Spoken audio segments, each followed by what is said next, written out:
नमस्कार दोस्तों, life story में आपका स्वागत है। तो आइए, हमारे साथ जुड़िए और हमारे वीडियो का आनंद लीजिए। हर स्त्री अपने भीतर असीम शक्ति और सृजन का सामर्थ्य लिए हुए होती है। जब वह गर्भवती होती है, तब सच में उसके भीतर पूरा ब्रह्मांड समा जाता है, क्योंकि वही जीवन की जननी है।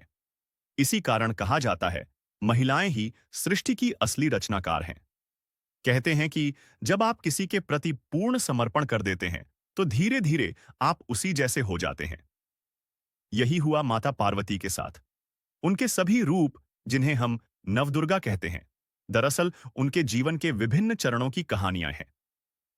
नवरात्रि के 9 दिन इन्हीं 9 रूपों को समर्पित होते हैं। नवदुर्गा के 9 स्वरूप: 1, शैलपुत्री, पर्वतराज हिमालय की पुत्री होने के कारण माता का यह पहला रूप कहलाया।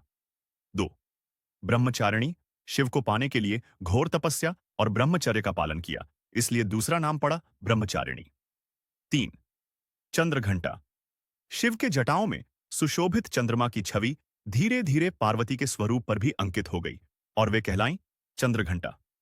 4, कूष्मांडा, गर्भधारण के समय जब उनके भीतर सृष्टि का बीज समाया, तब वे संपूर्ण ब्रह्मांड की जननी बनी और उनका नाम पड़ा कूष्मांडा। 5, स्कंद माता, जब वे कार्तिकेय स्कंद की माता बनी, तब यह स्वरूप प्रकट हुआ। 6, कात्यायनी, आर्षि कात्यायन की तपस्या से प्रसन्न होकर उन्होंने उनकी पुत्री के रूप में जन्म लिया, इसलिए नाम पड़ा कात्यायनी। 7, कालरात्रि, यह वह रूप है जो हर संकट का नाश करता है और स्वयं काल को भी जीतने की क्षमता रखता है। 8, महागौरी, घोर तपस्या के कारण उनका रंग फीका हो गया था। गंगा स्नान के बाद वे दिव्य तेज से चमक उठीं और कहलाईं महागौरी। 9, सिद्धिदात्री, यह अंतिम स्वरूप साधकों को 8 प्रकार की सिद्धियां प्रदान करता है। नवरात्रि के 9 दिन इन 9 रूपों की पूजा का समय होता है। 10वें दिन विजयदशमी दशहरा मनाया जाता है। विजयदशमी की 2 कथाएं: 1, रामायण से जुड़ी कथा। जब राम और रावण का युद्ध चल रहा था, तो राम ने लगातार 9 दिन देवी की उपासना की।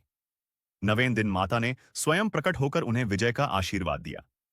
उसी वरदान के बल पर राम ने 10वें दिन रावण का वध किया। यही दिन दशहरा कहलाता है। दूसरे महिषासुर मर्दिनी की कथा। महिषासुर को वरदान था कि देवता या पुरुष उसे पराजित नहीं कर सकते। तब त्रिदेवों की शक्तियां मिलकर देवी दुर्गा का रूप प्रकट हुआ। 9 दिन चले युद्ध के बाद देवी ने महिषासुर का वध किया।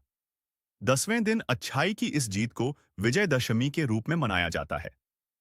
इस प्रकार नवरात्रि केवल व्रत पूजन का पर्व नहीं, बल्कि स्त्री शक्ति, समर्पण, तपस्या और विजय की प्रेरक कहानियों का